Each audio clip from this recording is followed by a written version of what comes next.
আসসালামু আলাইকুম প্রিয় ভাই এবং বোনেরা, আপনারা সবাই কেমন আছেন? চলে এসেছি ছুটিতে দেশের বাড়ি। এসে এই যে আম খেতে চলে আসলাম। এই যে বড় ভাই আম ক্ষেত কিনেছে, দেখতে পাচ্ছেন আপনারা। আম ক্ষেতের যে ভিডিও ছাড়লেই নাকি ফর ইউ, তাই চলে এসেছি এই যে আম ক্ষেতের মাঝে এই যে ভিডিও করতেছি। আপনারা দেখতেই পাচ্ছেন অনেক সুন্দর সুন্দর আম গাছগুলো, এবং আমগুলো দেখতে খুবই সুন্দর। আপনাদের আমি দেখাবো আমাদের রংপুরের ঐতিহ্যবাহী কিছু আম আছে, যে আমগুলো না দেখলেই নয়। দেখতে পাচ্ছেন আমার পিছনে আমের ব্যাকগ্রাউন্ডটা দেখেন, দেখলেই মন খুশি। এত সুন্দর আম, বুঝছেন? আসলে দেখলেই মন ভরে যায়। সবুজে সবুজে ঘেরা আমাদের রংপুর মিঠাপুকুর থানার মানুষ আমরা।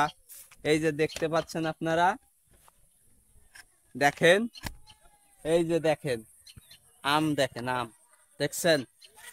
আচ্ছা, বাগানটি আপনাদের কেমন লাগতেছে অবশ্যই আপনারা একটু কমেন্টে জানাবেন। এবং আপনারা যে আম বাগানগুলো দেখতেছেন, ঠিক আছে, আপনাদের কেমন লাগতেছে একটু জানিয়ে যাবেন। আমি এসেছি আজকে আম বাগানে, এসে আমার খুবই ভালো লাগতেছে, ঠিক আছে। কিন্তু আপনাদের কি রকম লাগতেছে আপনারা অবশ্যই একটু জানিয়ে যাবেন কমেন্টের মাধ্যমে। আর আপনারা সব সময় কন্টেন্ট তৈরি করার জন্য আপনাদের আমি বলবো, এই রকম সবুজ ব্যাকগ্রাউন্ডের মাঝে আপনারা সব সময় কন্টেন্ট গুলো তৈরি করবেন।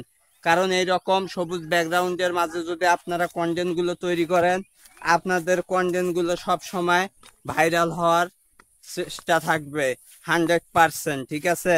আপনারা সব সময় এই রকম সুন্দর সুন্দর জায়গায় কন্টেন্ট তৈরি করবেন, এবং পরিবেশটা যেন খুবই সুন্দর থাকে, সবুজে সবুজে ঘেরা। তাহলে আপনাদের কন্টেন্ট গুলো আমি বলবো যে সব সময় ফর ইউতে থাকবে। তাই আমরা সব সময় চেষ্টা করি আমাদের কন্টেন্ট গুলো সব সময় যেন 100% কোয়ালিটি সম্পূর্ণ থাকে, এবং 100% আমাদের ব্যাকগ্রাউন্ডটা যেন সব সময় সবুজে সবুজে ভরা থাকে। তবে আমাদের কন্টেন্ট গুলো সব সময় ফর ইউতে থাকবে। তাই আমরা সব সময় কন্টেন্ট তৈরি করার সময় আমাদের পিসের ব্যাকগ্রাউন্ডটা সবুজ রাখবো, এবং পিসের ব্যাকগ্রাউন্ডটা খুবই ভালো রাখার চেষ্টা করব।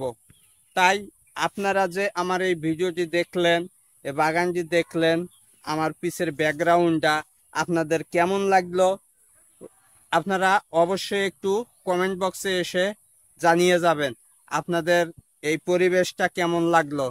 আপনাদের সবার জন্য দোয়া এবং শুভকামনা রইল। সবাই ভালো থাকবেন, এবং সবাইকে ভালোবাসা দিয়ে সবাই সবার পাশে থাকবো ইনশাল্লাহ।